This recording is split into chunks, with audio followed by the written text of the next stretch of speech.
بسم اللہ الرحمن الرحیم۔ میں ہوں حافظ روح الامین ایڈوکیٹ۔ دیکھو سنو ٹی وی کی طرف سے ایک پروگرام ہم نے لانچ کیا ہے بار ایٹ لا۔ تو اس سلسلے میں آج میں انتہائی مختصر وقت میں اپنے ناظرین کو یہ بتانا چاہتے ہیں کہ آپ نے ایف آئی آر کیسے کروانی ہے، اور ایف آئی آر کی بیسیکلی اپلیکیشن یا ہم جسے کہتے ہیں پرپوزڈ ایف آئی آر وہ لکھنی کیسے ہے۔ Being a student of law اور ایکٹیو لیگل پریکٹیشنر، میرے تجربے میں یہ باتیں آ رہی ہیں کہ جب لوگ ایف آئی آر کروانے جاتے ہیں تو پرپوزڈ ایف آئی آر یا جو اپلیکیشن ہوتی ہے اس کی وجہ سے ایک وکیل کو بہت سارے مسائل کا سامنا ہوتا ہے۔ تو ناظرین، آپ نے جو اپلیکیشن تیار کرنی ہے وہ یہ کہ جو اپلیکیشن ہوتی ہے ایف آئی آر کے لیے وہ دو طرح کی ہو سکتی ہے۔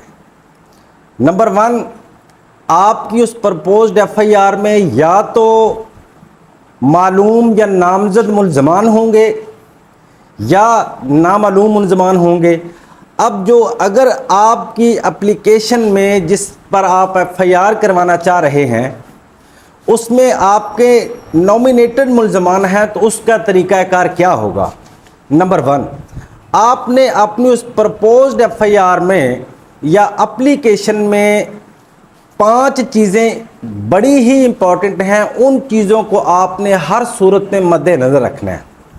Number 1، date, time and place of occurrence. یہ 3 چیزیں انتہائی اہم ہوتی ہیں۔ جو بھی آپ نے اپلیکیشن لکھنی ہے اس میں ان 3 چیزوں کو آپ نے ہر صورت میں لکھنا ہے، date, time and place of occurrences.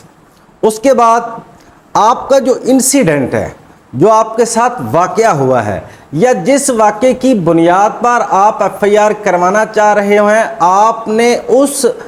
آپ نے پرپوزڈ ایف آئی آر میں ان نومینیٹڈ یا معلوم یا جن کا آپ کو پتہ ہے ملزمان، ان کے آپ نے مکمل نام لکھنے ہیں۔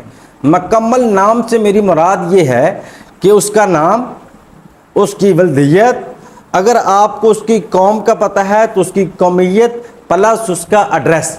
اس کے بعد اس کے نامزد ملزمان کے نام لکھنے کے بعد آپ نے ان کو رول پریسکرائب کرنے ہیں کہ اس ملزم نے یہ کیا، اس ملزم کا یہ رول تھا، اس ملزم نے اس دوران انسیڈنٹ یہ کام کیا۔ اس کے بعد آپ نے اگر اس کے ہاتھ میں کسی قسم کا کوئی ویپن تھا، ڈنڈا تھا، سوٹا تھا، کوئی لیتھل ویپن جیسے ہم کہتے ہیں پسٹل تھا یا کوئی رائفل تھی، وہ آپ نے اس کے ہاتھ میں دینی چاہیے اپنی اس پرپوزڈ ایف آئی آر میں۔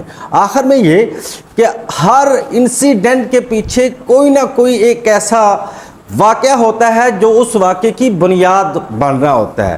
ہم نے اس واقعے کو ہم اپنے لیگل لینگویج میں کہتے ہیں موٹیو، یا اردو زبان میں ہم اسے کہتے ہیں وجہ اناد۔ آپ نے اس میں وجہ اناد بھی لکھنی ہے، لیکن سم ٹائم ایسے ہوتا ہے کہ اپرنٹلی ہمیں وجہ اناد نظر نہیں آ رہی ہوتی۔ وجہ اناد آپ نہ بھی لکھے تو چل سکتا ہے، اگر آپ کو معلوم ہے وجہ اناد تو آپ نے ہر صورت میں یہ وجہ اناد لکھنی ہے۔ یہ تو پرپوزڈ ایف آئی آر تھی ان کے خلاف جن کے ملزمان کے ناموں کا اور ولدیت کا آپ کو پوری ڈسکرپشن کا پتہ ہے۔ اگر آپ یہی ایف آئی آر کسی ایسے ملزمان کے خلاف کروانا چاہ رہے ہو کہ جن کے آپ کو ڈکیتی ہو گئی یا آپ کے خلاف کوئی چوری آپ کے ساتھ ہو گئی اور آپ کو ملزمان کا نہیں پتہ، آپ نے وہاں پر یہ ضرور لکھنا ہے کہ اتنے ملزمان تھے، ان کی اتنی تعداد تھی، پلس جو میں انتہائی اہم آپ کو بتانے لگا ہوں وہ یہ کہ آپ نے ان ملزمان کے فیچر ضرور لکھنے ہیں۔ فیچر سے مراد یہ ہے کہ اس کا حلیہ کیا تھا، ان کا قد کیسا تھا، ان کے کلر کیسے تھے، انہوں نے اپنے فیس کو مفلڈ کیا تھا یا فیس ان کے نظر نہیں آ رہے تھے۔ یہ 2 چیزیں آپ نے بہت ہی ذمہ داری کے ساتھ، بہت ہی احتیاط کے ساتھ ان دو چیزوں کا آپ نے لکھنا ہے۔ سو ناظرین، آپ نے جب بھی اپلیکیشن لکھنی ہے FIR کروانے کے لیے ان چیزوں کو مد نظر رکھنا ہے۔ Thank you very much. دیگر پروگرامات کے لیے ہم آپ کی خدمت کے لیے حاضر ہوتے رہیں گے۔ Thank you.